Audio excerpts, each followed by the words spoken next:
So, Bob, I have a bunch of emails here that I compiled that have to do with borderline personality disorder, and I thought we would read those emails and respond to them. What do you say? What's our goal today? How many we want to do? Okay. I just want to get through the whole list of borderline emails, and it's probably 10-ish. Oh, okay. So let's see. We're going to get close, at least. Yeah. Well, I'm hoping to actually even go a little bit beyond that if we might be able to. Right on. This is the Psychology in Seattle podcast. I'm your host, Dr. Kirk Honda. I'm a therapist and a professor. Who are you, Bob? I'm Bob Gettle. I'm a therapist, practice here in Seattle, and we're old friends from school. We are. So, borderline emails. This first one is anonymous patron. They write, "My favorite episodes are those with Bob. I live in a small European country of Latvia. For a year and a half, I visited a psychotherapist every week. My therapist uses existential therapy, and he avoids labeling and diagnosis. I also find this approach compelling, but listening to your podcast, I have come to the conclusion that I could be on the borderline personality disorder spectrum. I have a great sense of emptiness. I have no understanding of who I am. My personality is borrowed from the behavior of other people around me. I find it difficult to define my feelings. All of my relationships fall apart because of my clinginess. I have a constant feeling that everyone will reject me. There are also constant suicidal thoughts and self-destructive behaviors. I told my therapist that I might be on the borderline personality disorder spectrum, to which he replied, not likely. I talk a lot to the therapist about how I feel about our relationship, that I have a feeling he could reject me. He is very sensitive and responsive, and I really like him. I think we have a special connection, but on the other hand, nothing has improved in my life in a year and a half. Today, the therapist said that he did not understand how to help me and how to convince me that he cared about me.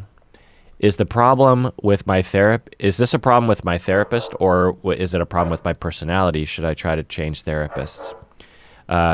This is an instance where your dog is barking and not my dog. It is. Usually it's my dog that's barking. Right. And I wonder if the listeners could tell that that wasn't my dog, because my dog has a very all dogs have distinctive barks. And I'm wondering if the listeners hearing that dog barking are like, does Kirk have a new dog? Because that doesn't sound like the normal dog barking. Mm-hmm. But that's your dog. That's Does your ours. dog bark at delivery people or people walking down the street, or what's the deal? Delivery people, yeah.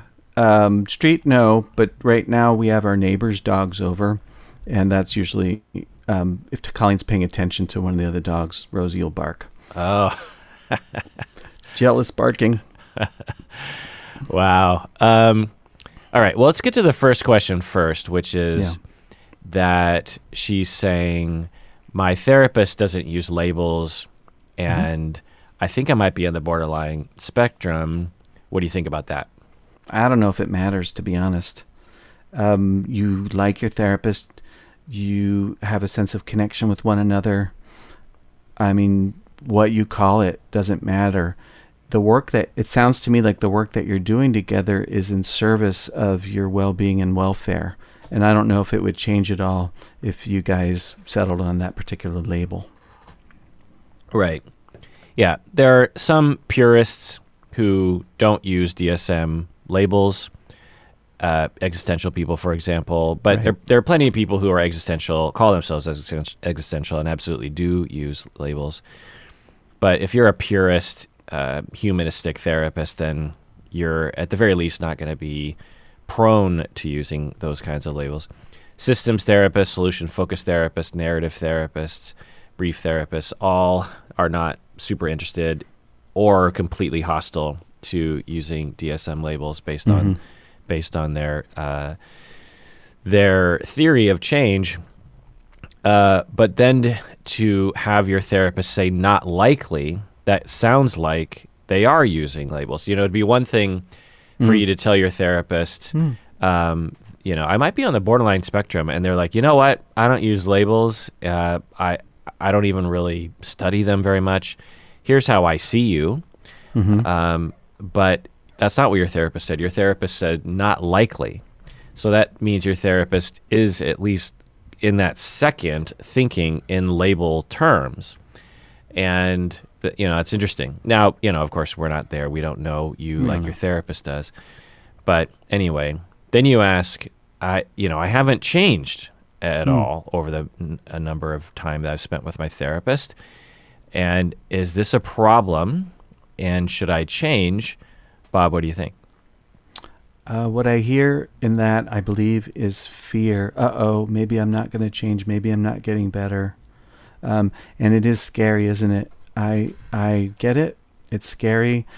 And at the risk of sounding invalidating, it's only been a year and a half. Therapy takes, I'm quoting Dr. Honda here, therapy takes a long time. And it does. You're talking about probably trying to change very deep old parts of self. You've got reason to have that you called it a clinging thing. You've got reason to have that. That's based in insecurity, and that takes a while to change. I guess the short answer is don't worry about it. It's okay. It's probably okay. Yeah, it's hard to say. And of course, as Bob would say, talk to your therapist about it. Absolutely. It sounds like things are going well. It sounds Yeah. like a secure attachment, and yeah, it takes time. And it wouldn't be uncommon for someone suffering from a personality disorder to say that they feel like things aren't changing, at the very least not fast enough, because there's a tremendous amount of suffering that come from ongoing relational traumas as a child. And as Bob has talked about with his own therapy, he's been in therapy, in earnest for 20, 30 years. And if the first couple years you asked him, have all your problems gone away, Bob would have said no. And it's tempting to say, oh, therapy isn't worth it. But, of course, you wouldn't say that, Bob. So it takes a long time, and, you just muddle your way through it. It's in the sort of false notion is that we have two types of people. You have the relationally traumatized and then the healthy people. And there isn't such a thing. Everyone, you talk to anyone who even has a shred of self-awareness, and they will say, I've been struggling with X, Y, and Z my entire life, and I've been to a lot of therapy, and I've helped myself kind of with it, but it still crops up literally on a daily basis. Right. So the fact that you're experiencing that perhaps in a more acute or in a more ongoing distressing, interfering with your life sort of way, as with, severe relational trauma and reactivity to it, is, particular, and I don't want to downplay it, but the action of moving towards health and the action of change is something that I guess if we live to be 1,000 years old, maybe we would succeed, but I don't think we live long enough to succeed, is my point. So there's that. However, if it doesn't seem like therapy isn't, if it seems like therapy isn't going well, or you don't feel like you're getting the right kind of treatment that you need, then, you can seek a second opinion. There's nothing wrong with that. If a client of mine was like, you know what, I just don't know if your approach is really best for me, I was thinking about getting a second opinion, I would be all over that. I guess in the beginning of my career, I'd be a little insulted, but I would know very well to say that's not their problem, that's my problem. Anonymous patron says, Oh, did we do it all? I think so. Why? No, because there was the question. My therapist said the thing about maybe it's not helping. Maybe it's not helping. Oh, let me read that again. I talked to my therapist about how I feel about our relationship, that I have a feeling he could reject me. He is very sensitive and responsive, and I really like him. I think we have a special connection. But on the other hand, nothing has improved in my life in a year and a half. Oh, today the therapist said that he did not understand how to help me and how to convince me, the therapist said he did not understand how to help me and how to convince me that he cared about me. What do you think about that, Bob? Oh, I just feel sad. Look, I'm going to say something here that's speculation, and that is, it might be that the therapist was just having a hard time, and as my old supervisor said to me, falling into the pool of despair that perhaps you find yourself in, patron who's writing in. And that happens. And it doesn't mean that it's not helping, but it may be par for the course that one, the other, or both of you from time to time have, worry about that, worry about it not helping. I actually don't think it's the therapist's job to try to persuade you. I think my job is to keep showing up, and doing what I've learned to do. And I think that in the long run, that's going to have an impact. But I doubt that you could be persuaded. And if it were me, I might be thinking about how hard it is, like, to not be persuaded. Like, that must be very hard for you to have doubt. But you don't choose to have that. It just sort of happens, and that's okay. We can roll with that too. Right. Yeah. I don't think I have anything to add to that. Right.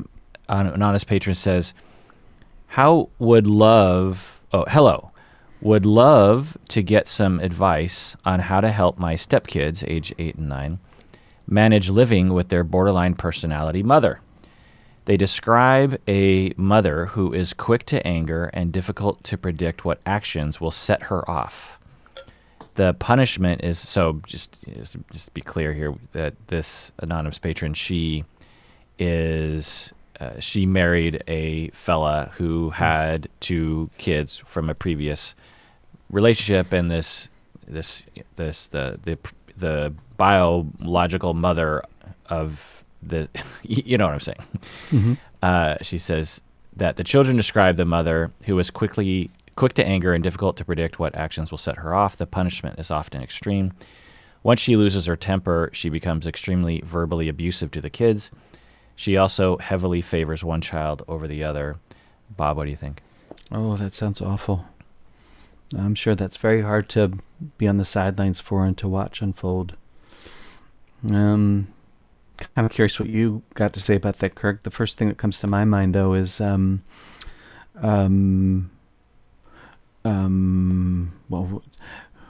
crap, it just flew out of my head. I don't remember what I was going to say. Can you believe it? That's been happening to me a lot the last month. I was like on the edge of my seat. You're like, well, the first thing that I had to say, and because I can see you over Zoom, and I see you're like, and I'm thinking, oh my God, what is going to come? And then another, and I'm like, oh my God, what is going to happen? What is he going to say? Wait, I forgot what I was going to say. I hope it comes back. Okay, maybe if I yammer, it'll come back to you. Right. Well, first off, it's hard to know if she has borderline. Maybe you have an evaluation. Somehow I doubt that. But it's possible. It's to just talk a little bit about borderline and how that could result in verbal abuse to children. Is you, as a child, you go through severe relational traumas, perhaps abuse, often abuse, and you are very sensitive naturally, in the same way that a veteran is very sensitive to loud noises and blood, or a person who repeatedly falls down a cliff, for example, would be very sensitive to looking at a mountain. Someone who was relationally traumatized by people close to them would be very triggered by hurt and abandonment from people that are close to them. And it is a physiological reaction. It's not a choice that people with borderline have. It is a physiological trigger, in the same way that if, I don't know, you cut off someone's arm and you said, okay, don't cry or don't freak out or don't have your heart race or something. It's like not possible. We all understand that. Somehow we think that people should be able to control their physiology, and it's just not.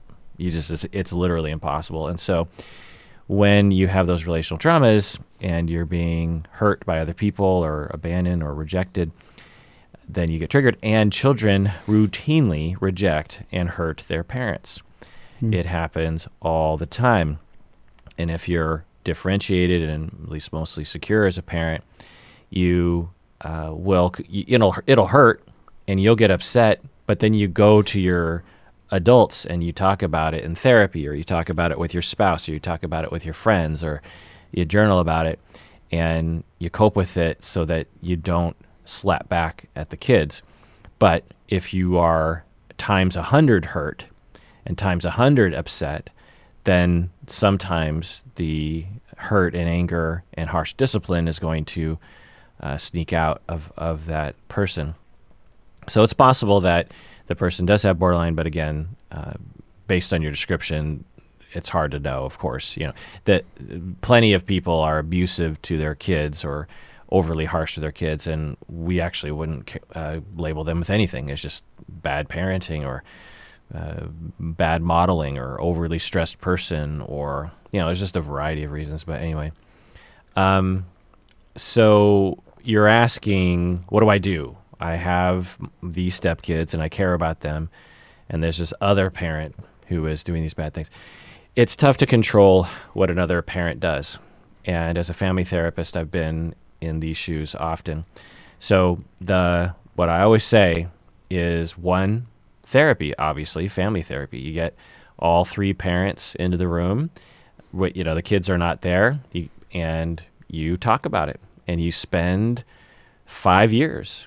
Your kids are 8 and 9. You got a lot of parenting, particularly as they enter teenage years. You got a lot of parenting ahead of you, and the three of you should be in therapy, at least once a month-ish, to talk about how the three of you work together as parents. And it just seems so obvious to me as a therapist who has helped people do this exact thing, and I see families struggling and hating each other and going in different directions and misunderstanding each other. I'm just like, people, stop it. It's like all these people walking around with broken arms, and you're just like, go to the doctor, or people are walking around without shoes and their feet hurt. It's just like, there's a thing called shoes, people. Okay, there's a thing called family therapy, and it just drives me nuts. Now, I'm guessing the anonymous patron would be up for it, but maybe the ex-wife would not be. So I don't know who I'm yelling at, but I'm yelling at people. The other thing is, as I always say, developing a working relationship. Mm-hmm. It is so common, and I've been on this soapbox many times, where you run into the situation where you are now co-parenting with people that you are not involved with romantically or whatever, and there's conflict. There's conflict even with parents living in a wonderful marriage, okay?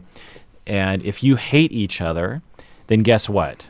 There's going to be problems parenting, even on a good day. And so what I tell people is, okay, you're in a situation now where bad things are happening. Well, it started from the beginning. It starts from the beginning. So as a couple, so anonymous patron, I think you're married to a man who used to be married to that woman. And so this is obviously not your jurisdiction, but for your husband, he should have, prior to the divorce or during the divorce, go to therapy and work on developing a working relationship between him and his soon-to-be ex-wife, such that they can coordinate parenting, such that there is an open line of communication, such that there is influence going from in both directions. But so many times people just go through a divorce and they just want to wash their hands of this person without realizing that, in 2 years, plus literally for the rest of their life, they have to be involved with this person intimately as co-parents. And unless you have that working relationship, there's nothing you can do. All you can do is just lament the fact that you are parenting differently than your ex is. That's all, and complain, and then triangulate the kids into that problem. The kids, part of their problem is related to the fact that the parents are not working together any kid who has been through a divorced family knows how this feels, of noticing, wow, my parents are really not on the same page.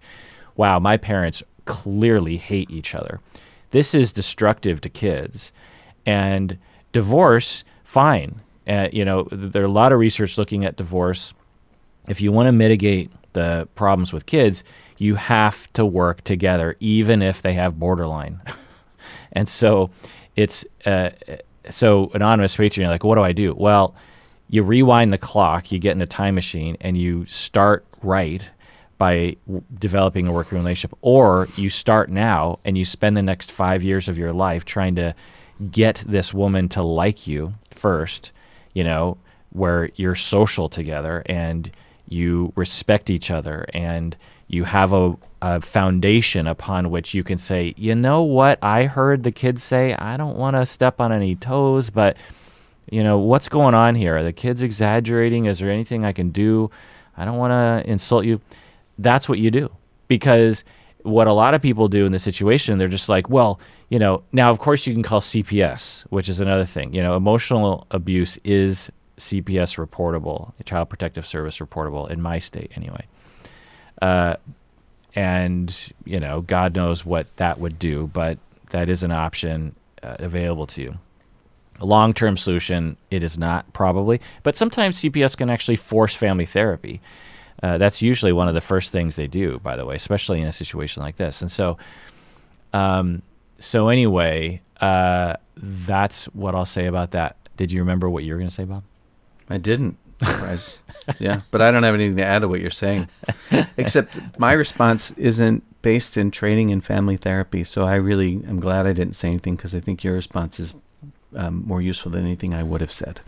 It's really weird that as a family therapist, and I look back on the first 15 years of my career and how a third to a half of my week work was spent talking with parents about how to parent better and just how complicated it is and how many angles there are to it and how our often simplistic societal understanding of parenting is counterproductive.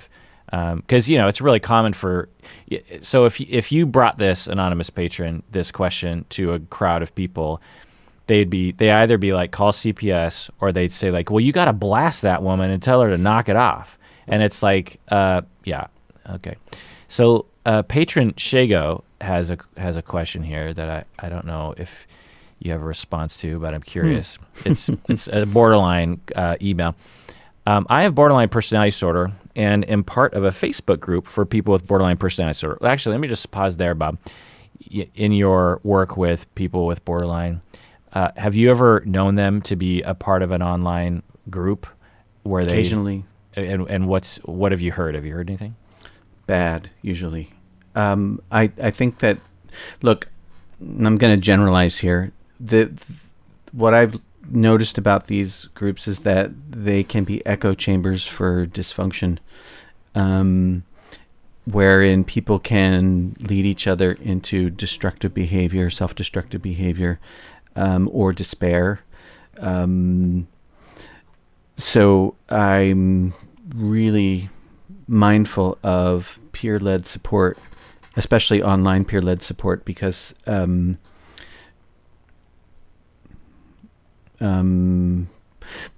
you get a wide variety of folks that are participating and are in pain. And so maybe offering advice that isn't something I would offer, that might actually be harmful. So I don't want to say that that's exclusively true, and I'm really conscious of saying this because I can imagine peer-led support could be, it feels like people really get me, they really understand me, but I worry about the, say, 1 or 2 or 3% of folks who are in pain who are acting that out in the group and the impact of that on the rest of the group. Is there something about borderline that makes it particularly hard? Because, if people have like social phobia, I could imagine an online forum being helpful. People saying, oh, I get shy in this situation, or I have shame in this situation. Is there something particular about borderline that would make it more susceptible to becoming a problem? Yeah, I think so. I think it's that one of the problems with BPD is folks have these suicidal and self-harm impulses.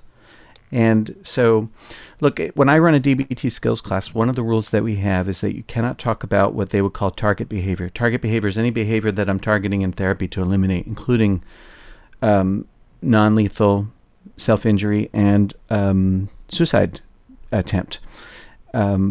So you can't talk about that in the group. And the reason for that is because we can potentially lead one another into temptation. And there is research on not monitoring that or not limiting that in a group. And what happens, what you'll notice is that people will mimic other people's behavior.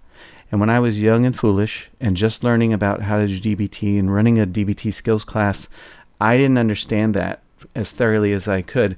And one of the person talked about non-lethal self-harm behavior that they did that week, and one of the other members mimicked it over the course of the week. In other words, did the exact same thing. I think they were greenlit by two things. One, by the modeling of that, by the talking about that, the war story of that. And the other is they didn't have somebody like me who's supposed to say, hey, we're not going to talk about that here. Remember, we're not going to lead one another into temptation. We're trying to go up the mountain, not down the mountain. These days, what I say is, oh, you mean you did target behavior? Is that what you're saying? And they say, oh, yeah. Right, sorry. Yes, I did a target behavior. And then we just leave it there. So I'm concerned that a peer-led support group might not have that kind of rule. It may. I don't know. It's not like I have much experience with them. But if it didn't, and people do, they have the potential to lead one another to temptation that, wouldn't happen with something like social phobia. Yeah. Yeah, I also think, and this patron gets into it, that the issue with personality disorders is a matter of perception. When you have social anxiety, usually people know that they have social anxiety and they know that it's excessive. Personality disorders are defined as it's pervasive through the personality, meaning that there isn't a part of the personality that reflects on the perception and says, that might be excessive. Pre-treatment, particularly for people with any personality disorder, they feel like their perception is 1,000,000,000% correct. And that when my therapist said that one thing like, oh, I'm sorry, we're at the end of our session right now and we have to adjourn, and the person with borderline, given their sensitivity to abandonment, is convinced that the therapist hates them, and make no joke about it, if, this is at least common enough, it's not universal, of course, but that a lot of people with borderline will at least have this notion. And for them to say, my therapist treated me like crap today because he ended the session on time in a way that was very harsh to me, in a way that was very clearly meant to tell me that he didn't like me, even though the therapist literally had no thought of wanting to reject the client and was merely ending the session on time. This is very common. And therapists understand that, and people that understand borderline are sensitive to that and are fine with it. It's normal. It's part of the transference process. But you get a bunch of people who have these perceptions together, again, pre-treatment, and many other perceptual problems get echo chambered around, then you could put, and without anyone around to go like, well, is it possible that your perception is a little questionable here? Then you're going to potentially have a problematic echo chamber. Now, I'm sure there are some online groups for people with borderline that are great, but and I don't have any experience with it, but I trust Bob's opinion because he has more contact with that. But patron Shago actually says here, I have borderline and I'm a part of a Facebook group for people with borderline. We post on our issues and advise each other on how to deal. Every time someone comments about their significant other, the entire comment section is filled with the word gaslighting. Oh, God. Usually I wouldn't care, but since I listen to your content, I know that gaslighting is not really a thing except in extreme events. I feel like the Facebook group is using gaslighting as a crutch and not really working on finding help for their issues. Please help me educate these fools. I'm joking. They are not fools, but this crutch exasperates me. Bob, what do you think of this? I don't have anything to add to what the person is saying. Agreed. Yeah, right. So let's define gaslighting. But first, let's take a break. What do you say? Sure. Hey, deserving listeners, as you know, I'm constantly recommending that people go to therapy. We all need therapy from time to time. One of the options available that is definitely worth checking out is BetterHelp.com. So if you're looking for a therapist, I would give it a try by going to BetterHelp.com/Kirk. Make sure you use the /Kirk because you get 10% off your first month, and it helps us out. I get a lot of emails from you saying that you're looking for a therapist. As you watch these videos, I know many of you have been motivated to find your own therapist, but I know it can be really hard to find a good one to work with. Like I said, one of the options available to try is BetterHelp.com/Kirk. And you should know that this service is available to clients worldwide, which is amazing. I've been told that you can start communicating with your therapist in under 24 hours. You can message with your counselor anytime. Plus, you can schedule weekly video or phone sessions. And I've been told that it's often less expensive than in-person therapy. So go to BetterHelp.com/Kirk to get 10% off your first month of therapy today.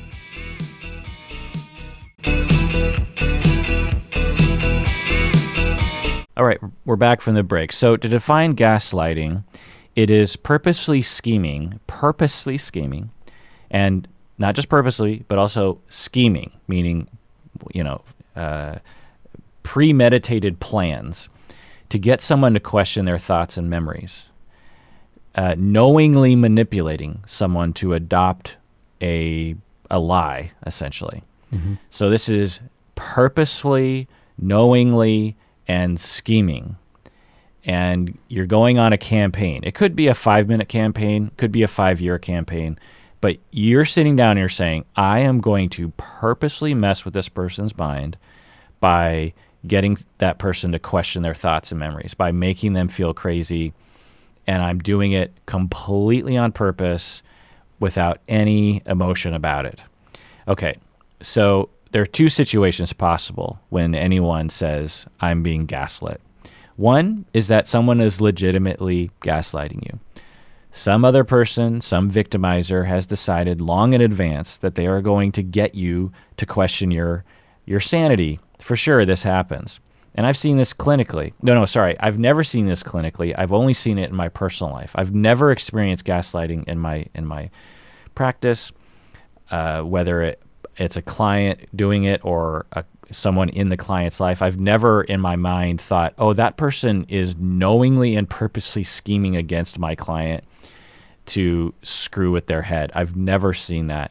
I've only seen it in my personal life. And Bob, you were around back then, but I don't think you would have remembered him. You remember my friends, I won't name their names, but you remember my friends from back in the day when I lived in that apartment on Meridian. And I'm still friends with them, but there was this other guy that became really good friends with one of my friends, and he was a con artist and psychopath. Do you remember this guy? No. Oh, so he was he was really nice, and he weaseled his way into a couple of my friends' lives very, very quickly. Wow. He became like an overnight best friend with those 2 guys, and by extension me. And when some weird stuff happened, and when the dust settled, we looked back and we realized the whole time he was conning all of us by trying to get us to give him money. He faked that he had cancer. And I remember he said that he was going through cancer treatment, and he shaved his head. And I remember seeing the follicles on his head and saying, and this is before the internet, so I remember thinking, so when you have cancer, you shave your head? I thought you lost your hair. You know what I mean? Now, some people will shave their head preemptively. But anyway, the point is that he didn't have cancer, and they found actually all these letters that had been written to him of all these other people that he had conned. But he was a complete failure as a con artist. Long story short, he left a bunch of it comes to light he's been conning, and he skips town, and my 2 friends are like, oh my God, we've been scammed out of all this money. Oh, wow. But then they go to, figure out what's been going on. And the con artist had left a bunch of his possessions at my friend's house, including his car. Huh? And so they had all this evidence that he was a con artist from all these letters, and they now had his car as like collateral, essentially like, give me my crap back and I'll give you the car back, and all these other things. And the point was, it was just, and whenever anyone says like psychopaths are these, masterminds, is like, no, the typical psychopath, antisocial person is a complete failure when it comes to trying to win at life. Psychopaths are train wrecks. They are not geniuses. They have a disorder is the thing. It gets in the way. It is not typically used to good effect for them in their lives. Psychopaths are usually quite miserable. And so anyway, that he gaslit all my friends. He went on a campaign to make them, convince them of something, and also to kind of try to mess with their heads in certain ways. And it was very, very upsetting and was really just nuts. So just, whoa. So I've got to rewrite that entire history. And that guy, for sure, before he even met my friends, was on a campaign to mess with their heads. Okay, so that's pretty rare, though, all right? All right, so that's one situation, is that, you have a psychopath in your life that is actively trying to hurt you with their minds. The other situation, which is much more likely if someone's using the word gaslighting, is that it feels like gaslighting. There are many situations where it feels like someone is on a campaign to screw with your head, where it feels like someone doesn't care about you, where it feels like someone is narcissistic and only self-centered and doesn't care about other human beings. It feels like that person lacks emotion and empathy. It feels that way. Absolutely. I've been there. Boz, all of us have been there, where we're looking at a person close to us and thinking, is that person a complete psychopath? Do they have no empathy? Why are they screwing with my mind? It feels that way.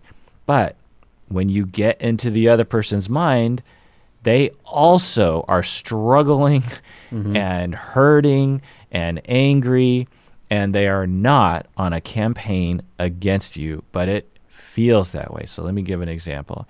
You're in a fight with your partner. You talk about how your partner called you a bad name. You're like, last night you called me an a-hole, and that was completely unfair. And your partner's like, I did not call you an a-hole. That never happened. I don't know what you're talking about. You called me an a-hole. I did not call you an a-hole. You're crazy. Okay. In that moment, you're like, I'm being gaslit. Or the person doesn't remember. Or you don't remember. Or they called you an a-hole, but they're terribly ashamed of calling you an a-hole, and they don't want to talk about it. They know that they called you an a-hole, and they don't want to admit it. That's not gaslighting. That's normal life, where people are in denial or forgetful or emotionally remembering or motivated remembering. And this happens all the time. If we use this situation for gaslighting, then literally 100% of humans are gaslighting people frequently.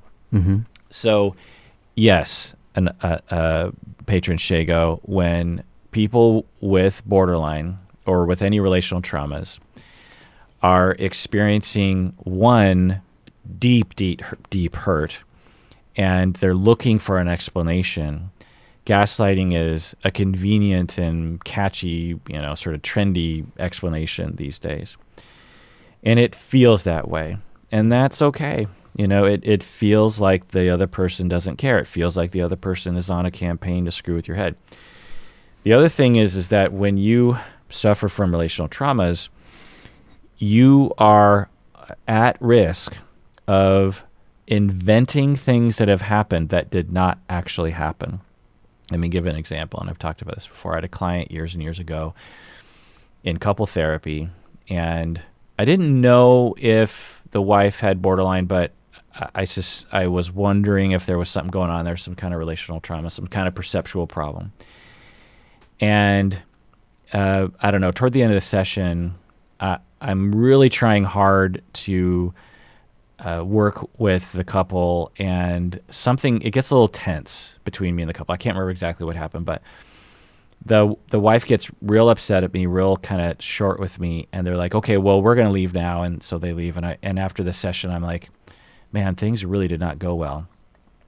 And it was one of those massive relationship ruptures. And I reached out to her later and I said, I noticed you didn't make an appointment. I don't know if you wanted to, but I want to maybe schedule another appointment with the two of you, at the very least, to kind of talk about what happened last time, because I feel like I might have failed you a little bit as a therapist.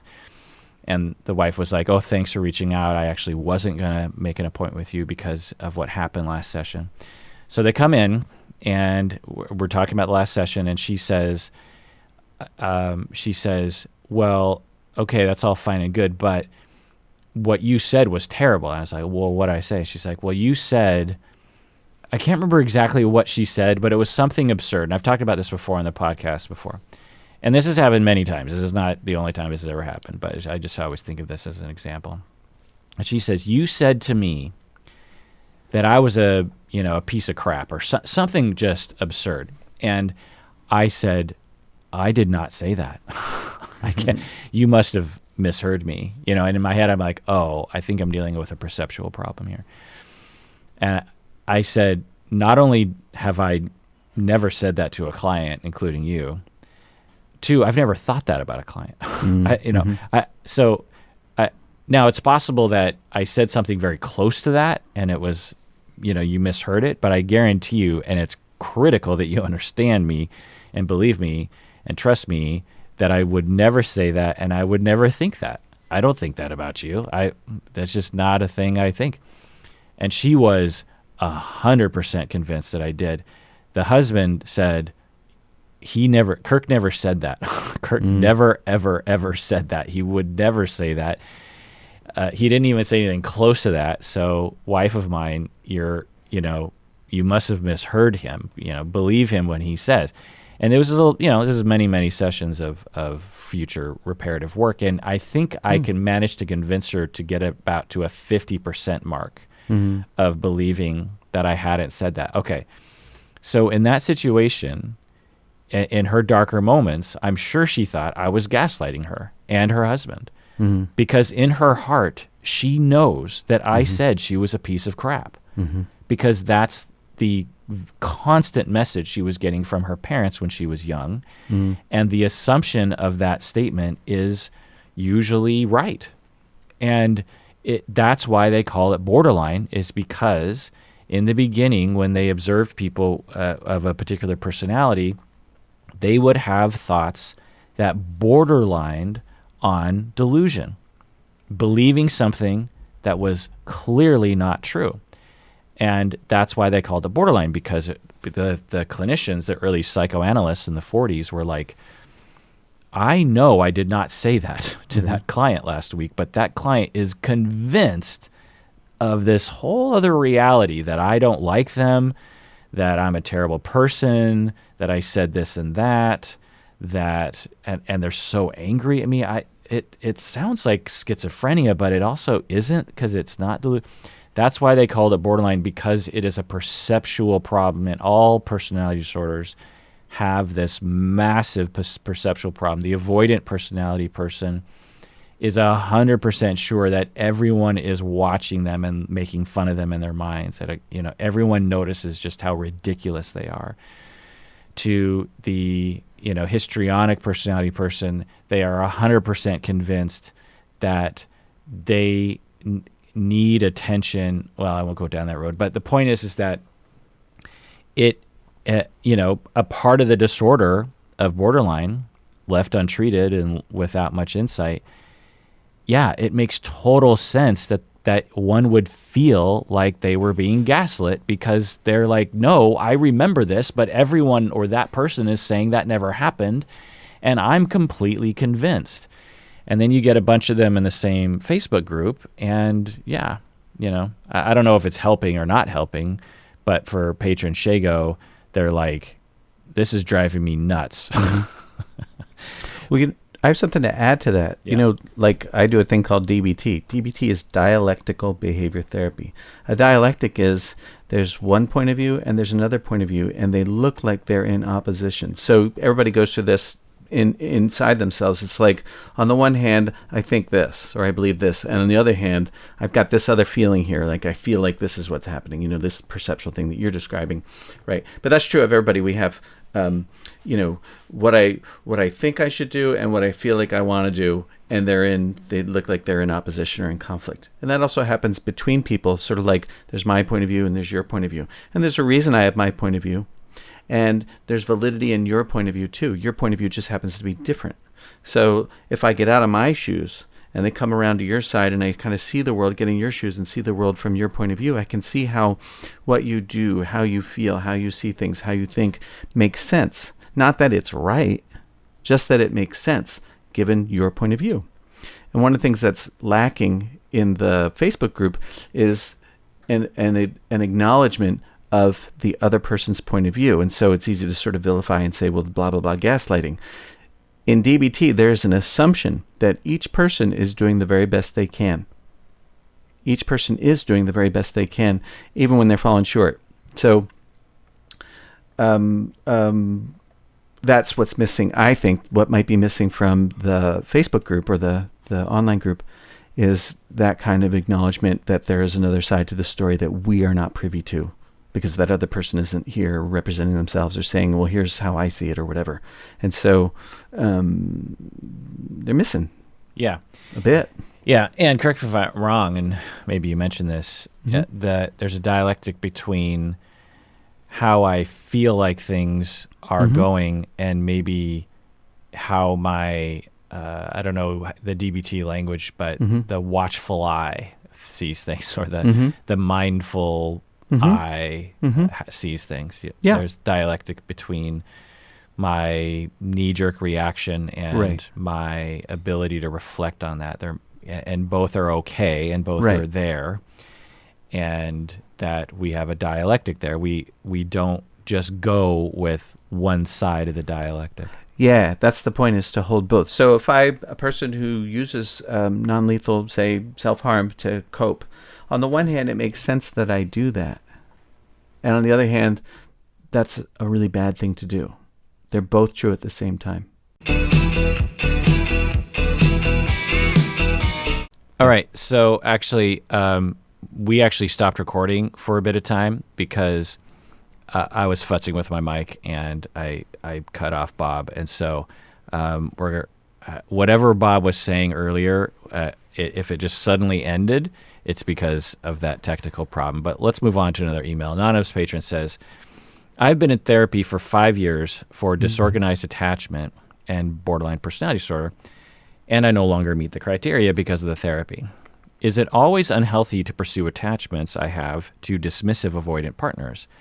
I understand that this attraction reflects my early relationship with my dad. He was inconsistent, sometimes affectionate, sometimes neglectful or emotionally or physically intrusive. He was disallowing of boundaries. My dad has now passed away, and I am deeply attracted to avoidance because I understand their pain and withdrawal is from a place of hurt. I have spent years in a relationship with a secure person, and I just didn't fall in love. Is the anxious avoidant trap, preoccupied people being with avoidant people, is that trap always toxic, even with insight? What do you think, Bob? No, I don't think it's toxic. I mean, I get that there's problems, or there can be problems, but more than who you're, I think it's more than who you're attracted to. It's what you do in your relationship. So let's say you find yourself drawn to people who have an avoidant style. Okay. Are you with somebody that you love, that you enjoy having sex with, whose company you enjoy, you have a good time together, you really appreciate and care about one another? Then that's a great basis for a relationship. And if in that relationship you each have insecure moments or insecure, tendencies, how you deal with that is more important than whether or not it actually exists. So my hope is that if you find yourself falling into the same kinds of insecure patterns, you know, with someone who happens to have a more avoidant style, that you learn how to get the spotlight back on you, right? So if they're doing their avoidant thing and you notice that it's triggering something in you, how about the relationship be a source of comfort and soothing for you when you need it, as opposed to, oh, what do I do because they're pulling back? It's sort of like, oh, wait a minute, this is the sign that I'm feeling off balance. I'm feeling, you know, and so what's happening in me? How am I feeling? What do I need? Can I attend to that as opposed to attend to the other? Yeah, that's great. Thanks. The only thing I'll add is, you know, this question, is it always toxic?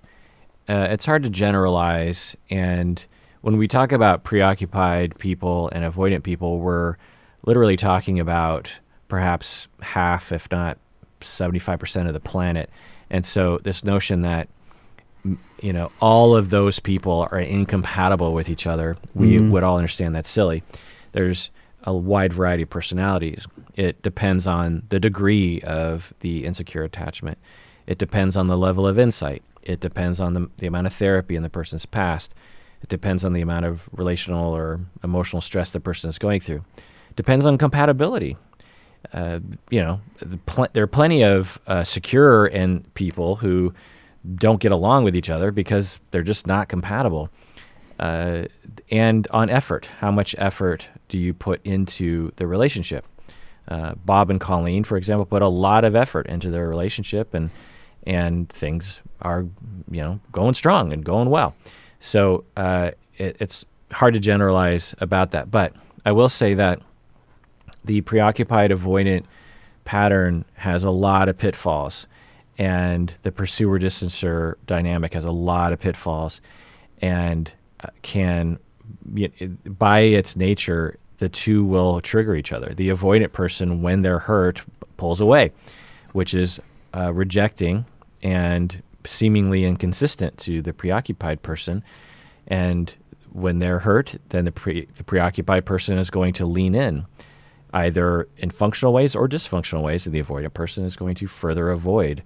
And it just gets worse and worse and worse. And so there's an inherent risk when you have a preoccupied and avoidant person together. A lot of preoccupieds and avoidants match up sort of well. There's a lot of research on this, and I'll tell you the gestalt is that we can't generalize.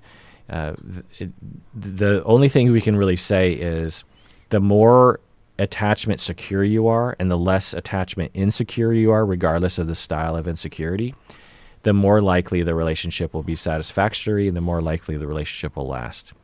So, and if you have at least one person that is more secure, then again, that usually has better outcomes.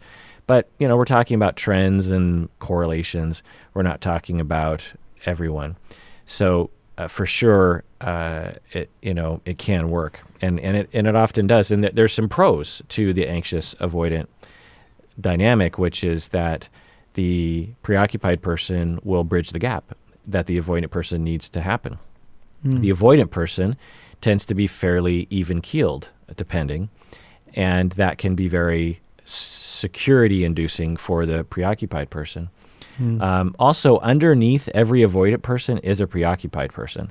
And so sometimes those two preoccupied voices can really bond. When a preoccupied person manages to get through the avoidance in the avoidant person, it sometimes allows the preoccupied core of the avoidant person to emerge, and there can be a great deal of emotional healing from those two preoccupied people taking care of each other. But having said all that, the more therapy and the more healing you go through, and you said you've been in therapy for 5 years for disorganized attachment and borderline. I don't know, anonymous patron, your situation obviously, but I would say on average for truly disorganized attachment and true borderline personality disorder, the therapy course is way beyond 5 years in terms of what it can be utilized as helpful. And it's possible that you effectively no longer meet criteria, which is great, and you've recovered a great deal and you've done a lot of hard work, but you still have a fair amount of healing before you. And with that healing, then maybe you will not be so locked in with avoidant people, grieving your father, this sort of thing. and will be more open to falling in love with other sorts of attachment-oriented individuals. You said that you were in a relationship with a secure person and you just didn't fall in love. Could be the secure person just wasn't your thing, not because of their security, but just because of who they are. But it's also possible that because of your need for projective identification and repetition compulsion, that the secure person just didn't provide the opportunity for that, which lends itself to more healing. But if you're in a good relationship and if you muddle through it the way we all do, then that's certainly a worthy life worth living. Anonymous upper tier patron says, "I have a question for Bob, and you, Kirk. Oh. I have recently been learning about attachment styles because I wonder if I may have a disorganized attachment style due to several past traumas. While exploring the topic, I sometimes get triggered. If Bob feels safe to do so, would he please talk about how he notices if he is being triggered and what he does to take care of himself when it happens? By the way, I have my own therapist, and I've reached out to them for help when I was struggling." So, Bob, if you feel comfortable, Sure. Anonymous upper tier patron wants to know, when you're triggered, what do you do to take care of yourself when it happens? I don't like what I'm about to say to you, but I'm going to say it anyways. I don't think I'm particularly good at that. I'd like to be better at that. I think when I get triggered, I often blame. I fall into blame and don't as easily, don't slow down enough and pay attention to the fact that I'm in pain, that I'm hurting, and that I require comfort and soothing.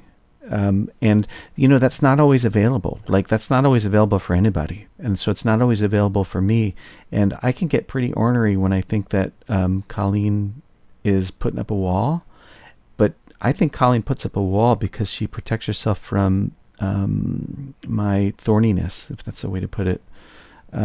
So I would like to be better at soothing myself and about putting a little space between me and the moment. So, like, I'm not reacting immediately or right away. I think I could get better at that, which might mean leaving my house and taking a walk and trying to help my body calm down. It might mean going into my freezer and getting a bag of frozen corn and sticking it on my face. And there's reason to do that. It actually helps calm the nervous system. When you put wet and cold over your eyelids and you hold your breath for 30 seconds, it can actually help your body calm down. I wish I were faster at that. Sometimes when I'm in that, I'm like, fuck that. I don't want to do that. Excuse me for swearing. I don't want to do that. I just want Colleen to do it, take care of me. And, I can be demanding in a way that doesn't work in my marriage. I don't love that answer. I want to give you something that's more hopeful, but that's what I got today. Yeah, I think that reflects the intensity of the experience. And, a lot of questions we get have to do with this thing of like, okay, I'm going to send this email in to these podcasters, and within a few minutes, they're going to give me the answer. And I'd love to. Yeah. I mean, wouldn't it be nice? Mm-hmm. And sometimes it is a much more accurate answer to say, I don't have an answer. Here's my sort of weird answer, but I'm sure that's not the answer. Because if there was an answer, then we would all know about it, because it would solve a lot of problems. So yeah. Can I tell you what I've been noticing lately? Like, you guys know I'm in personal counseling. I love my therapist, really good guy. It's 4 years next month.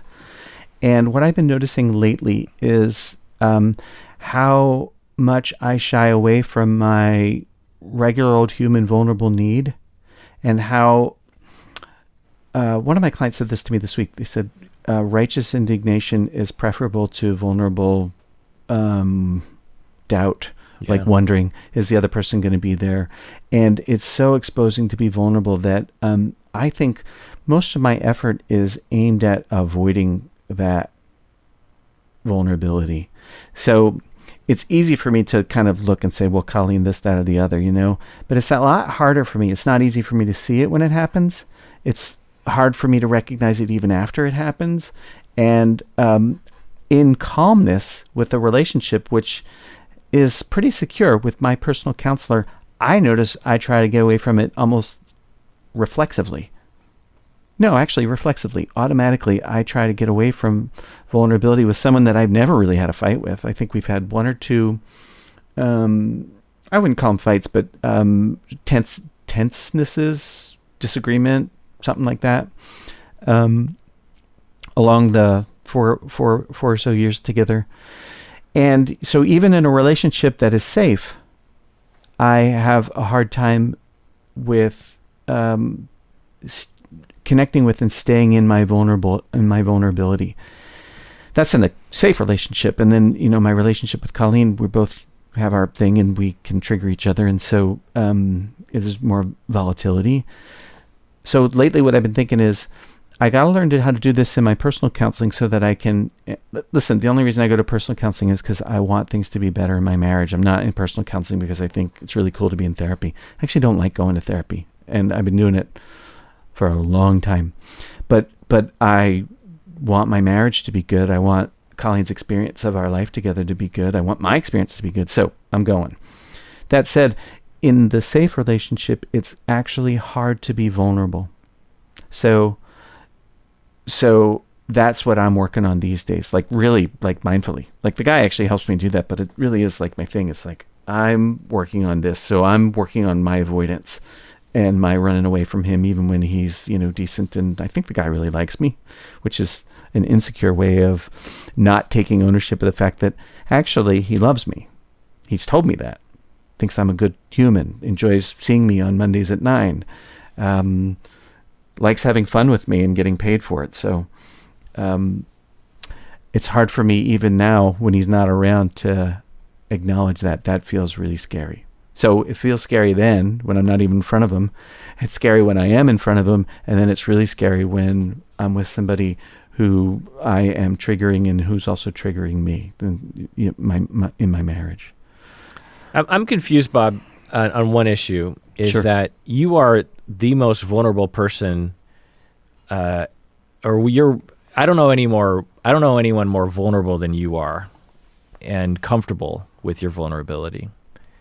I don't know anyone who is more comfortable with being real and talking about one's hurt feelings and talking about one's vulnerability and being authentically caring in the moment towards other people, uncomplicated. You see through the forest and see the core of the issue. You're unafraid, you're unashamed. And yet you talk about, and I believe you, about having a hard time with it, including with your therapist. What's the rub there? He's not here. I don't have to do it in front of him. I also feel a sort of a moral or ethical responsibility to model something on this podcast, which is, half the reason I'm here is to do that, to, I hope, pave the road for other folks who suffer. So I feel a moral duty there. But he's also not here, so I'm not triggered. Colleen's not sitting here, so I'm not in the triggered place. So I think when I am in the triggered place, it's actually a lot harder for me. Yeah. Right. Okay. That makes sense. So when you are triggered, Yeah. as we were talking about earlier, when someone hurts your feeling, whatever happens where, Sure. or, because of disorganized attachment, you could literally be triggered by love. You could be triggered by uncomplicated closeness. It's the worst. Yeah. Yeah. It's really hard. Right. That's the tragedy of disorganized attachment, which is that, at least with preoccupied people, when you give them love and attention and security, they relax. They're, okay, thank God. They might have a little bit of complication around it in the back of their mind, like, well, what's going to happen? But, they relax. And that's the nice thing about preoccupied and avoidant attachment is like there's a home base. Avoidant people, the home base is, I'm going to rely on myself. And the preoccupied person is, I need to find that all-loving, secure person, and that's the home base, and then they can relax. For the disorganized person, there's nowhere to go. That's the nature of it. And so, Yeah. so anyway, when you are not in that triggered space, whether it's being hurt or discounted or being really close and intimate with someone, then you are not being triggered, and thus you can talk in the way that you talk on this podcast is very self-aware and differentiated and mature and non-blamey and one of the healthiest, if not the most healthiest podcaster on the planet. Literally, I mean, honestly, I would challenge anyone to identify a podcaster or a YouTuber that is more healthy than Bob, you know? And so, and yet you describe these instances where, you know, you're in it. And I'll tell you, knowing, you know, I'm in a relationship with Bob, I've seen these moments where he is triggered, and yeah, it is entrenched and hard, if not impossible, to reach Bob's, I don't know, true self, I guess, when he is in that space. He always eventually emerges, but you know, in the moment, it's like a switch goes off or something. Is that what it feels like? Yeah, absolutely. Yeah. What are you feeling right now? Sad. Yeah. About what? Well, about that happens. A little bit about how I impact you and impact her, and it's not me. To be clear, the exam. I mean, impacting her. Yeah, I mean, I think we can all imagine. And it makes me sad hard. for the two of you. Honestly, it makes me tear up a little bit thinking about the two of you, because you're, you know, such good people. But no, I'm not thinking of me. You've never exposed me, I guess, to. I mean, maybe slightly, but I give it to you as much as you've given it to me in that way. And so I've never thought like, I've only, the examples that pop into my mind historically, you know, and you and I have been in a relationship for 25 years, and I'm sure you're going to know that I'm going to bring this up, but I always reference that moment. It was like, I don't know, 20 years ago, and we were in a parking lot at Northgate, and you were, have we talked about this specifically? I don't know. Okay. So you and I, God knows why, I could speculate, but I don't want to, and I don't want you to either, because it has to do with my personal life. But Sure. You and I were in Northgate, but not the Northgate Mall. We were like near Northgate and all that other, you know, sort of strip mall-y areas. Yeah. And we both had our cars parked there for some weird reason. And we were standing in the parking lot talking, and you were talking about our mutual friends and how you were extremely angry at our mutual friends. Yeah. And you're still, you know, very close friends with them. Oh, yeah.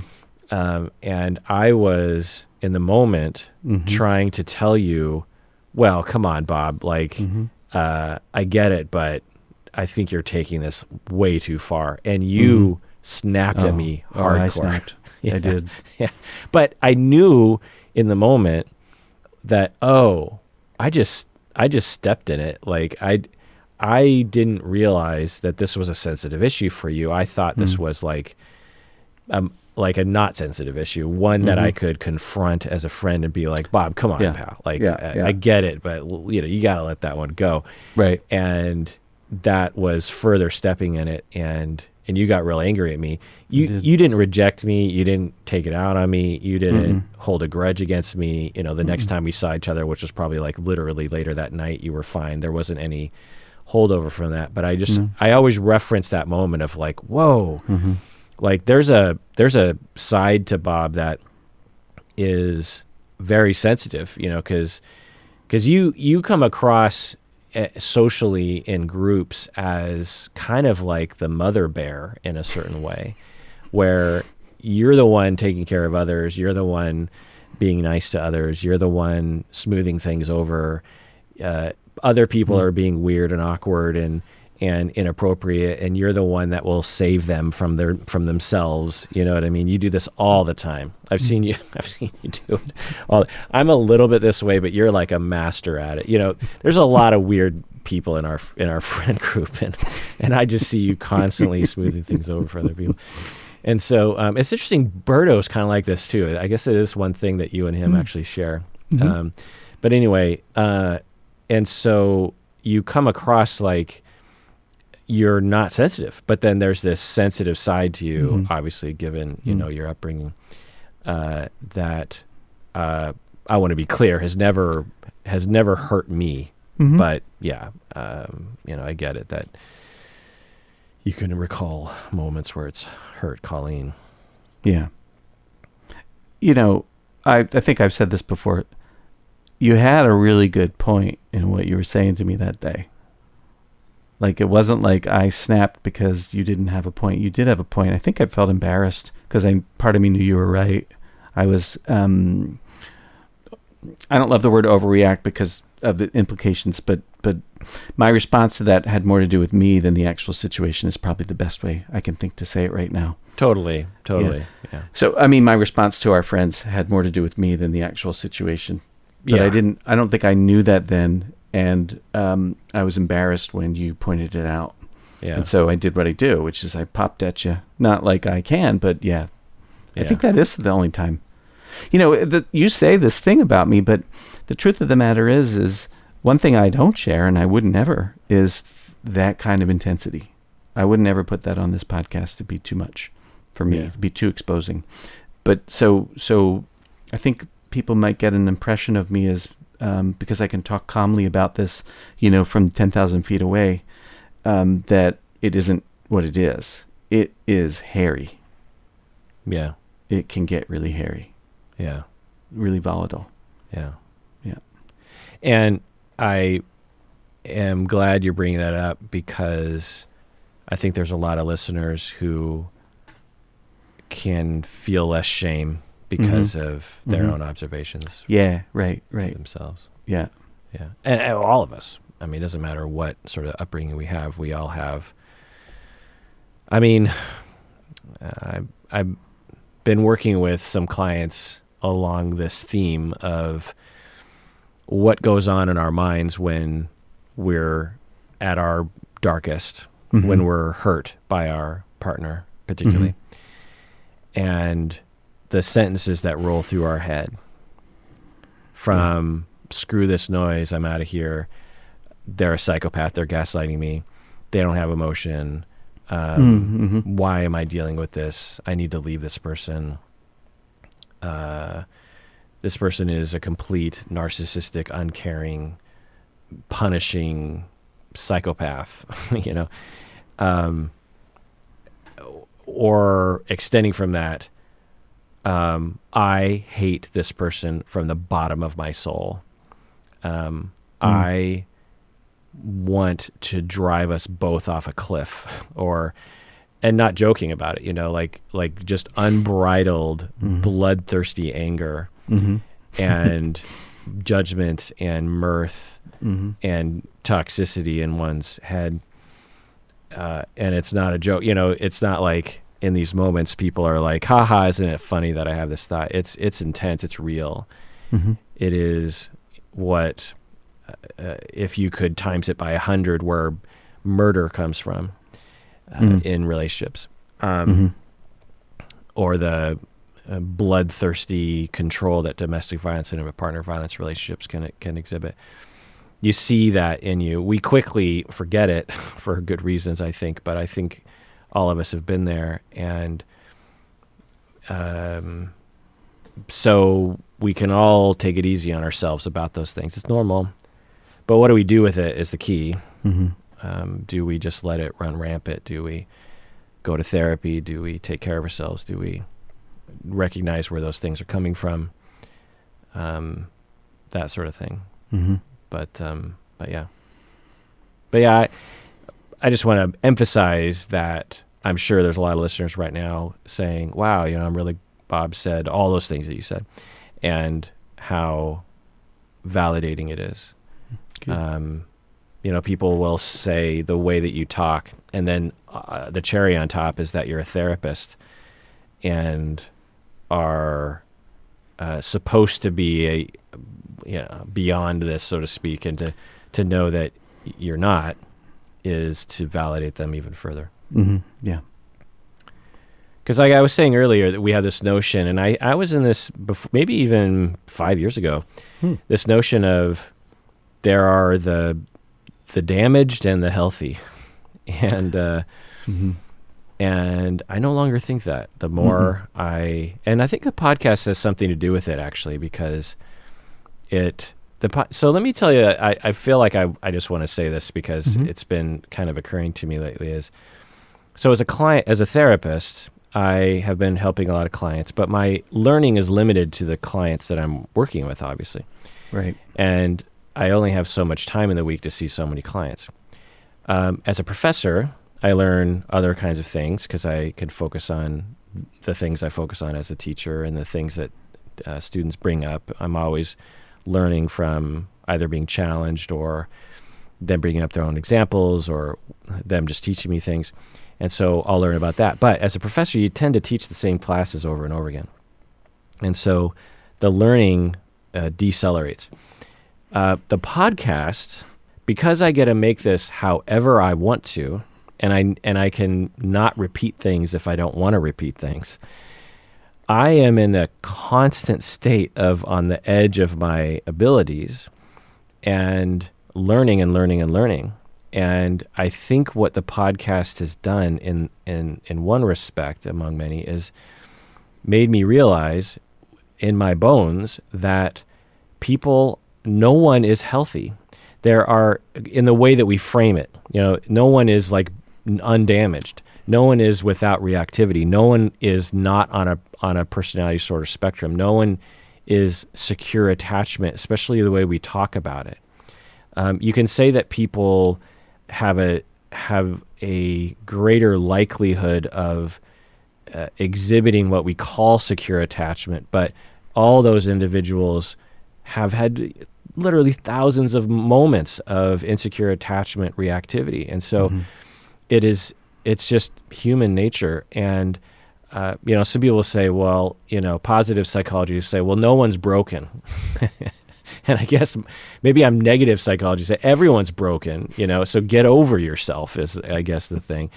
And it, like I said, maybe if we live to be 1,000, we'll be able to get enough therapy to somehow emerge on some other side of some threshold. But clearly, the amount of years we have on this planet and the amount of years in therapy that we just never get the healing. And this is another thing I'll say to my trainees is because there's this notion of damage and undamaged, is that every child, all of us, when we were 0 to 7 years old, probably on a daily basis were devastated by something our parents did to us. Let's say somehow we were able to figure out the best parents that ever existed on the planet, and we were to watch and we would get inside the mind of the child for those wonderful, beautiful parents and community. That child on a daily basis is deeply devastated and disappointed that they were not given another cookie, that they had to go to bed at 7:30, that their parents were a little busy, that they weren't able to buy that new iPad, that their sibling, did something that their parents are proud of, and they weren't proud of themselves, that they woke up from a nap and felt like they were abandoned because they couldn't see their parents right away. Or when they were 9 months old, they couldn't reach the toy that was just out of reach, and it just felt really terrible, and it felt like an abandonment. I mean, or they're sick. They're 2 years old and they have the flu, teething, or earache, or they're being weaned, or they are being taught for potty training, or whatever. There's just a constant set of disappointments, and for us as a society, we tend to look at those disappointments and say, well, yeah, it's just a part of growing up and it's normal. but to the 2.5-year-old, it's devastating. Yeah. It is like the worst experience of their entire life, and it is intense because they have no ability to soothe themselves yet. And so that's gotta hurt, man. And that's that, even though it's normal, that doesn't mean that we don't retain that. It's not like, okay, these kinds of abnormal mistreatment, like actually abusing your child, that causes distress. We all understand that. Right. And that causes damage. We understand that. But somehow when we look at the sort of mundane damage and the mundane distress, we're like, well, that's not abusive. Well, I don't agree. I think those moments are deeply damaging to a child, and we all emerge into adulthood with, in the best of circumstances, thousands of those little nicks on our soul that make us ashamed and scared and hurt and afraid to be vulnerable and pessimistic and prone to depression and anxiety and perfectionism and inactivity and demoralization. We all have those wounds. And I hope that when I say this to people, and Bob, tell me, is that depressing or is that liberating? I think it's liberating. Yeah, I hope it is. But my opinion about therapy is trading in a really crappy set of problems for a better set of problems. Right? But so some of my students don't like me saying that, but what you're saying I think is liberating, because we can just take it easy. Right.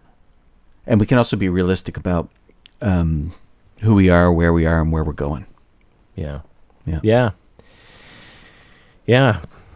And to me, it also helps me understand other people, because there are some people that seem like they're totally healthy, so to speak. And I'm like boggled by what they do or hurt by them or something. And then when I see it this way, I'm like, oh, the way that their damage manifests, it's just not super obvious to me.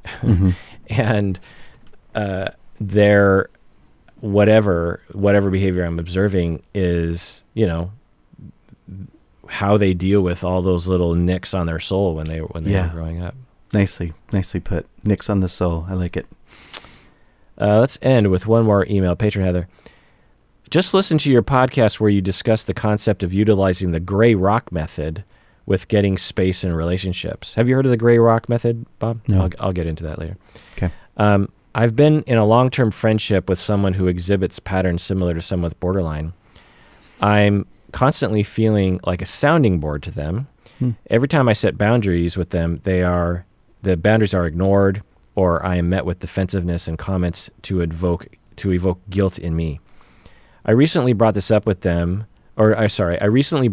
mutual friends of ours, and my mutual friends reported similar feelings.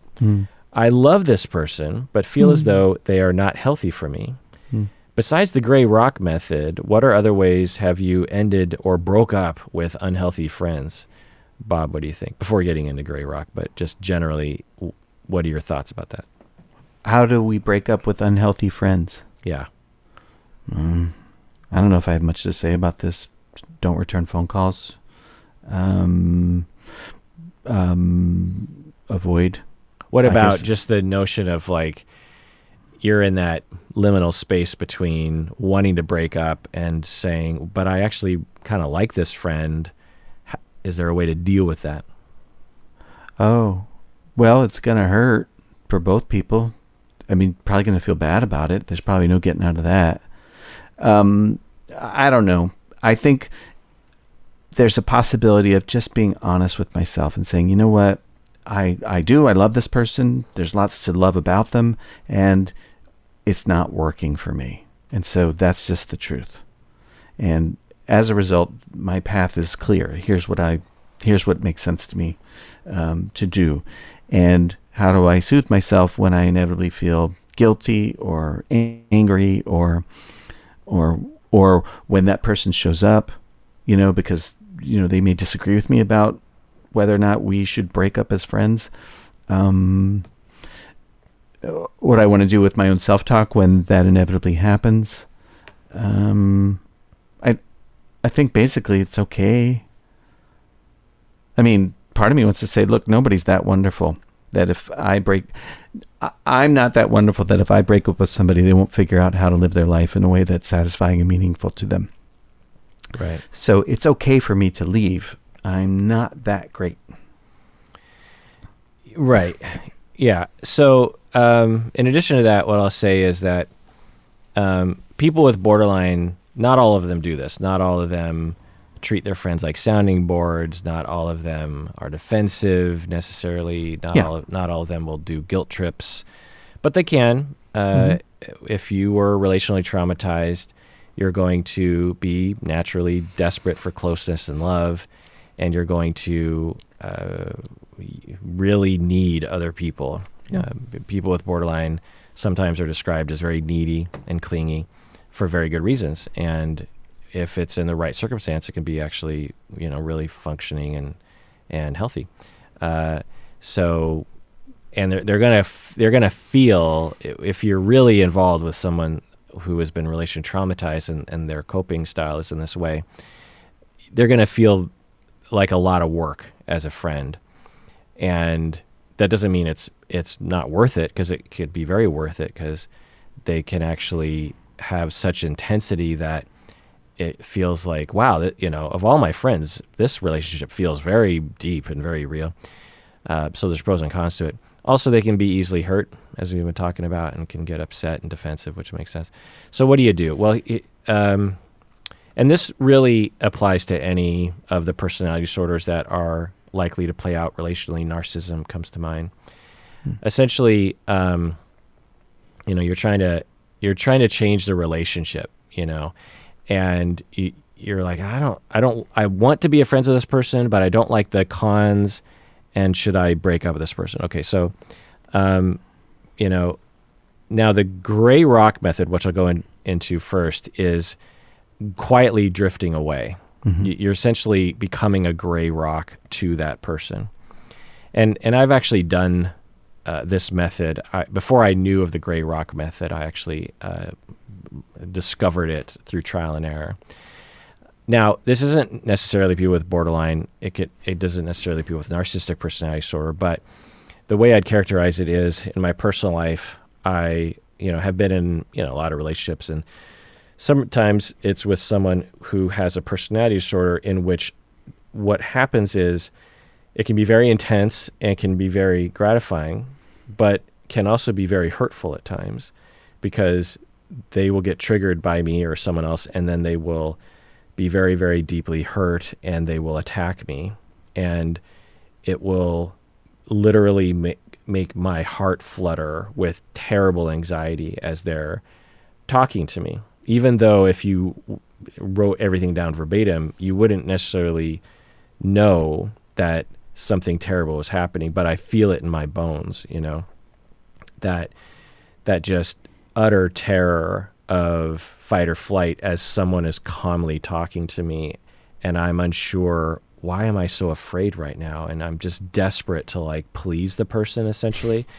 And so the compulsion that I have typically is to please, is to try to repair. And I usually will try to level with the person, be like, hey, and what this can do in some situations, if the person that I'm involved with is not very aware or has not enough therapy or whatever, what'll happen is they will, I'm thinking of one person in particular where I would have these moments and I would just be in utter terror as he would just be talking to me very calmly, but it would just terrify me. I mean, I would be thrown off course physiologically for days after an interaction with him, and would need therapy for months after an event with him. But again, if you watch it from the outside, you would have just seen two guys talking. You would have thought, oh, it's this, they're slightly debating something or something. And so I would have these events, and this is over literally decades of me, where for decades I would lean in and I'd be like, you know what, something bad happened last time we talked, and so, hey, let's talk about it. I'm going to apologize, even though in my mind I'm like, I don't really feel like I did anything wrong, but I'll lead the way and I'll apologize, to get the ball rolling. He wouldn't really apologize. In fact, he would never apologize, but he would be nice and he would listen and he would say things like, this relationship matters to me, this sort of thing. And it would get better. And I'd be like, okay, we fixed it. It'll never happen again. And then it would happen again. And I would lean in and I would apologize and he would not, but he would be warm and we'd have these long conversations and I'd feel like I was better, and then he would abuse me and then I would lean in and it was this constant thing. And every time it happened, I felt like I was learning more and more about this cycle. And by the way, this is not gaslighting because he has tremendous childhood relational traumas, like just awful. And so his issues are born from that. But anyway, eventually I decided that my normal efforts to try to repair were actually just keeping up my exposure to the abuse. And so the only way out from the abuse was to become a gray rock. Well, I didn't call it that back then. This is years ago. But I said, I'm going to become, because the other strategy that I had was I'm going to just try to lessen our relationship. You know what I mean? I just wanted to be like, I just can't really be involved with him as much anymore. But that didn't really work because of his relational issues and his style. He was very good at sort of sucking me back in and getting me to have my walls go down again. And so, God bless him. I feel bad for him. The abuse he went through and all that. But at the same time, it's like, what am I going to do about it? And so I eventually figured out that the only way to not be abused is to be so boring that I am like ignored. And I have to do it in a very intentional campaign that went on for years, by the way, so that I would no longer be on that person's radar. When something happened for them, they wouldn't even reach out to me because when they would reach out to me, it would trigger me, and it would trigger that pleasing response of like, oh, okay, I don't really want to respond, but if I don't respond, that will be worse for me, And so I better respond, at least kind of. And then I would respond, and then it would get me entangled again. And then a month later, I'm right back where I started, where I'm crying into my pillow or something. And so I eventually learned that and this was a decision that I made, was just for my own self-preservation. It was just like, regardless of the pros and cons, I can't do this anymore. And so I just became the most boring person. But I had to act like I wasn't trying to be boring, because if they knew I was acting, they would call me out on it because we knew each other so well, And so I went on this campaign and it worked. Like I'm no longer entangled, and I'm no longer being looked to. I'm no longer being contacted, essentially.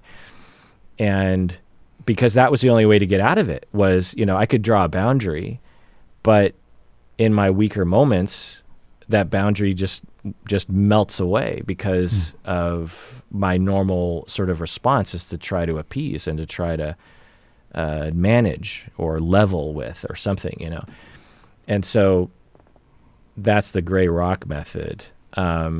Just thoughts on that, Bob? Sounds perfect. Yeah. Like it's what was needed in this situation. Nice job. Takes discipline. Have you ever done that before? Commitment. Yeah. You what I described, you're like, yep, I've gone on a campaign to gray rock my way out of. I am. Yeah. Yeah. Yeah. So I didn't know it. I never called it that, but yeah. Right. To avoid being abused.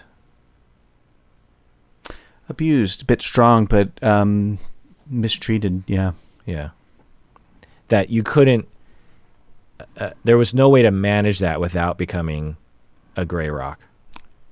I believe that's true. Yeah. Yeah. No amount of like boundaries while staying in contact would work. No, they don't really work. Yeah. Yeah. And it's terrible. It's a terrible tragedy. You know, the person I'm thinking of Mm-hmm. deserves better in life, Mhm. but that's not my effing job. Yeah. Yeah. That's kind of where I am. So very quickly, before adjourning, there's a few other options. One is in situations like this, you can try harder to change the relationship. You know, you could try. That's an option. You know, it's totally, and with other people in my life, I've done that for sure. Mhm. I would say the gray rock method is like a last resort for me Yeah. personally. It doesn't have to be for you, but the second thing is to find good things in the relationship to kind of counter the bad things. When you're involved with someone, there's always going to be bad things, and like I ran into this with Berto, where we had some pretty humongous ruptures in our relationships, big fights. And I remember thinking I was done with him, like that's it, no more me and him. But then I thought about it after months of us essentially being emotionally distant and thought, you know what? When I add up all the good things, it's worth the bad things. And so sometimes, you know, it's another way of looking at it, because if we always default to avoiding, then where would we be? The third thing is to be blunt. So, you know, some people with borderline or other personality disorders, they live in a blunt world. And so you might not, but they might actually be totally fine. I have a friend who suffers from borderline, and I learned over time that she actually appreciates it when I'm very blunt, and she's very blunt with herself. She calls herself the B word. You know, she'll just be like, yeah, I was being a B word yesterday. And that's her code word for when that when that switch gets flipped, I become that other person that I don't like. And so she trusts me enough, and we trust each other enough such that I can just say, so are you being a B word right now? Is that what's happening? And she'll be like, oh, she's like, well, maybe, but I don't care, you know, but it somehow helps to have that. Instead of like trying to tiptoe around her, it's just like, hey, let's just call it out for what it is. You know, Right. This is who you are, and it's fine. And sometimes people with borderline or other personality disorders, they'll really appreciate that, because they'll be like, you know, no one else is brave enough to just call it out for what it is. You know, I'm losing my shit right now, but I also don't want to lose my relationships with people. And it drives me nuts when I'm losing my crap and people just run away. Like, just tell me, just look in my face and go like, you're losing your crap. You know, I can take it. Like, it's okay. The worst thing that can happen is that you quietly hate me and reject me ever so slowly. That's like, you know, give me a chance here. You know, that kind of. The other option is to just break up honestly and just say like, you know what, you're abusive, or, you know, patron Heather, you're like, you know what? Every time I try to set boundaries, you kind of treat me badly, and I'm a sounding board. I feel like this is a unidirectional relationship, and I'm really sorry, but I feel like I need to break up with you. You can do that too. Yeah. You know, there's a lot of different options available, and you just have to think about which one you think is best for you. Right. All right. I'm mindful of Bob's time. He's got clients to see. He's got crap to do. He's got dogs to tend to. Final word, Bob, on today's episode of Borderline Emails. Well, we did pretty good. I think we got through 6. Yeah, there's so many more that we'll have to do next time. Okay, fine. And I think we covered things in a comprehensive way, as far as I know. I'm going to listen to this a little while later, and when it gets published, and, you know, but my impression is we did a pretty good job today. Yeah. All Let's right. pat ourselves on the back. And everyone out there, please take care of yourself, because You deserve it.